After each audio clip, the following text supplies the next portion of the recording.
নমস্কার, সবাই কেমন আছেন? আমি সোমা, কানাডা কথার আরেকটি নতুন ভিডিওতে আপনাদের সবাইকে স্বাগত। শুভ মকর সংক্রান্তি। যদিও আমাদের ইন্ডিয়াতে মকর সংক্রান্তি শেষ হয়ে গিয়েছে, তবে আজকে আমাদের এখানে কানাডাতে এখন মকর সংক্রান্তি। আর আজকের সকালটা যখন ঘুম থেকে উঠে দেখি চারিদিক পুরো অন্ধকারচ্ছন্ন হয়ে আছে, একদম মেঘলা। তার উপর এখন এখানে সকাল অনেকটাই দেরি করে হয়, আর চারিদিকের গাছগুলোতে হালকা হালকা স্নো পড়েছে। কিন্তু সকাল দেরিতে হলেও কাজকর্ম তো আর দেরিতে চলে না। সকাল সকাল সবাই উঠে পড়েছে। তখন ঘড়িতে ওই 8:30টার মতন বাজে, আর স্কুলে যাওয়ার জন্য সবাই রেডি হয়েছে। আর আমার এখানে দেখুন বাড়ির সামনে গাড়িটা অবধি ক্লিন করছে বাইরে বেরোবে বলে। আর আমিও রেডি হয়েছি শ্রিয়ানকে নিয়ে স্কুলে যাব। আর তখন দেখুন সবাইদের কিন্তু অ্যাপার্টমেন্টের রুমগুলোতে তখনও আলো জ্বলছে না, কিছু কিছু ঘরগুলোতে সবেমাত্র আলো জ্বলা স্টার্ট হয়েছে। শ্রীহান প্রত্যেক দিন স্কুল যাওয়ার আগে এইখানে রাস্তার সামনে এই জানলার কাছটাতে আগে দাঁড়াবে, দাঁড়িয়ে আগে বাইরটা দেখবে, দেখেও বলবে যে কতটা ঠান্ডা ওর দেখে মনে হচ্ছে। আরও এই রাস্তাতে হেঁটে যেতে যেতে বলছে যে মা, এখনও কিন্তু সকাল হয়নি, দেখো কতটা যেন অন্ধকার হয়ে আছে। সত্যি যখন ও স্কুলে যাচ্ছিল চারিদিক এখনও অন্ধকারচ্ছন্ন হয়ে আছে। আর আমাদের বাড়ি থেকে তো 5 মিনিটের হাঁটা পথ, কিন্তু এত ঠান্ডাতে এই 5 মিনিটটা অনেকটাই দূরত্ব মনে হয়। ওকে স্কুলে ছেড়ে আসলাম, আর এখানে দেখুন সব বাচ্চাদের জুতো জ্যাকেট সব ঝোলানো থাকে। পড়তে যেতে এত টাইম, এতগুলো জামা জুতোর আর জ্যাকেট, ভেতর থেকে আরও সোয়েটার, কতগুলো পোশাক পরতে হয় এই ঠান্ডাতে বেরোনোর জন্য। কিন্তু স্কুলের ভেতর তো আবার যেহেতু গরম থাকে, তাই সমস্ত কিছু আবার খুলে ভেতরে ঢুকতে হয়। ভেতরে আবার একটা আলাদা জুতোও থাকে। আজকে ঠান্ডাটা তুলনামূলক অনেকটাই কম ছিল। আর দেখুন ওই যে দূরে বিল্ডিংটা দেখা যাচ্ছে, ওটাই কিন্তু আমাদের বিল্ডিং। বাড়ির থেকে দেখাই যায় এই স্কুলটা, বা স্কুল থেকেও আমাদের বাড়িটা দেখা যায়। কিন্তু ওই সকালবেলা যখন ঘুম থেকে উঠি এই ঠান্ডাতে এইটুকুন আসতেই পুরো একদম অবস্থা খারাপ হয়ে যায়। কিন্তু অগত্যা কিছু করার নেই, স্কুলে তো বাচ্চাকে ছাড়তেই আসতেই হবে। আর ওদের স্কুলটাও সকালে থাকে। আর সকালে এত কুয়াশার মতন হয়েছে তো গাছগুলো একদম সাদা হয়ে গেছে। আর চারিদিকের আলো, স্ট্রিট লাইট, কোথাও কিন্তু আলো তখনও বন্ধ হয়নি। দেখে মনে হবে না 9টা বেজে। আর যেহেতু সংক্রান্তি, নিরামিষের দিন, সমস্ত সবজি দিয়ে পোলাও রান্না, এটাই আমার সব থেকে ইজি রান্না, তাড়াতাড়ি হয়। আর একটুখানি আনারসের চাটনি বানিয়েছি, সবজিগুলোকে ভেজে নিয়েছি, তার সাথে ভাতটাও বসিয়েছিলাম, দিয়ে লাস্টে একটুখানি ঘি আর একটা পোলাও মশলা থাকে ওটা দিয়ে একটু নাড়াচাড়া করে নিই। তার সাথে বানিয়েছিলাম সোয়াবিন। শ্রিয়ানকে তো সকালে স্কুলে দিয়ে এসেছি, তখন হাওয়া ছিল না, এখন ওর হাওয়া চালু হয়েছে। আর ওকে এখন আবার স্কুল থেকে আনতে যাচ্ছি। আর স্নোগুলো যেন উড়ে উড়ে আসছে। সকালে একদম হাওয়া ছিল না, আর এখন প্রচণ্ড হাওয়া দিচ্ছে। আজ হঠাৎ করে ওয়েদারটা যেন চেঞ্জ হয়ে গেল। সকালে একদম মেঘলা মেঘলা ছিল, ঠান্ডাটাও অনেকটা কম ছিল, কিন্তু এরপরে যখন দুপুরে ওকে আনতে গেলাম তখন দেখুন একদম হাওয়া দিচ্ছে। গাছগুলো দেখে বুঝতে পারবেন,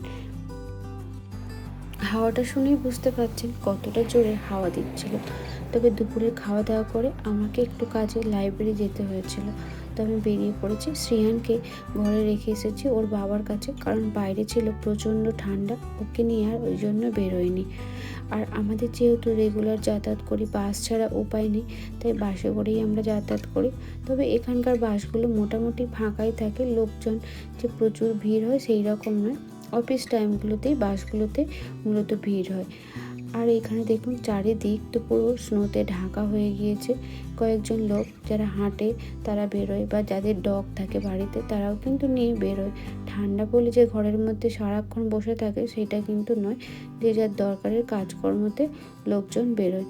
আর আমি এখানে বাস থেকে নেমেছি, বাসটা বেরিয়ে গেছে, আমি একটু জাস্ট এই সাইডগুলো দেখে হেঁটে হেঁটে আসছিলাম। কিন্তু খুবই জোরে হাওয়া দিচ্ছিল, আর এত ঠান্ডা হচ্ছিল, গ্লাভস পরে থেকেও হাতগুলো যেন একদম ঠান্ডা হয়ে যাচ্ছিল। প্রচণ্ড পরিমাণে হাওয়া দিচ্ছে, এত স্নোগুলো উড়িয়ে উড়িয়ে নিয়ে এসছে, আর ঠান্ডা প্রচণ্ড। আর এই গাছটা দেখুন, এই পাইন গাছের পাতাগুলো একদম কাঁটা কাটা ছিল, তো এর মধ্যে বরফগুলো যেন মনে হচ্ছে চিপকে কাঁটার মধ্যে বসে আছে। অল্প কিছুক্ষণের কাজ ছিল লাইব্রেরিতে, এরপরে পরের বাসটা ধরে বাড়ি চলে আসলাম। শীতকাল মানেই পিঠে পুলি, আর আমাদের গ্রামের বাড়িতে শ্বশুরবাড়ি বা বাপের বাড়ি হোক, সমস্ত কিছুতেই কিন্তু এই শীতকালগুলোতে খুব পিঠে পুলি হতো। তো আমিও বাজার থেকে ওই কোড়া নারকেলের প্যাকেটটা আর তার সাথে চালের গুঁড়ির প্যাকেটটা এনেছি। পিঠে তৈরি করতে একদম যে এক্সপার্ট সেটা নয়, তবে করতে ভালো লাগে তাই শুরু করে ফেলেছি। তবে জানি না এই চালের গুঁড়ির প্যাকেটটা কেমন হবে। আগের বছর করেছিলাম বাংলাদেশি স্টোর থেকে এনেছিলাম, আর এই বছর এনেছি আমাদের এখানে ওয়ালমার্ট থেকে। গরম জল দিয়ে এই চালের গুঁড়িটা মাখানোটা কিন্তু একটা টেকনিক। খুব গরম জলের সঙ্গে হাত দিয়ে মাখানোটা কিন্তু খুব কষ্টকর, তাও যা হোক করে মাখলাম। তবে এই চালের গুঁড়িটা মনে হচ্ছে আতপ চালের নয়, সেদ্ধ চালেরই ছিল, অতটা ভালো চিট হচ্ছিল না। তো যাই হোক, তারপর মাখিয়ে ওটাকে রেডি করে নিলাম। এরপর পিঠে তৈরি করার এই পিঠেগুলো কে করেছে? তুমি করেছো? এইগুলো all these circuit different types ওগুলো আমি করেছি পিঠে। পিঠে বানাচ্ছ? কিরকম করে পিঠে বানাচ্ছ?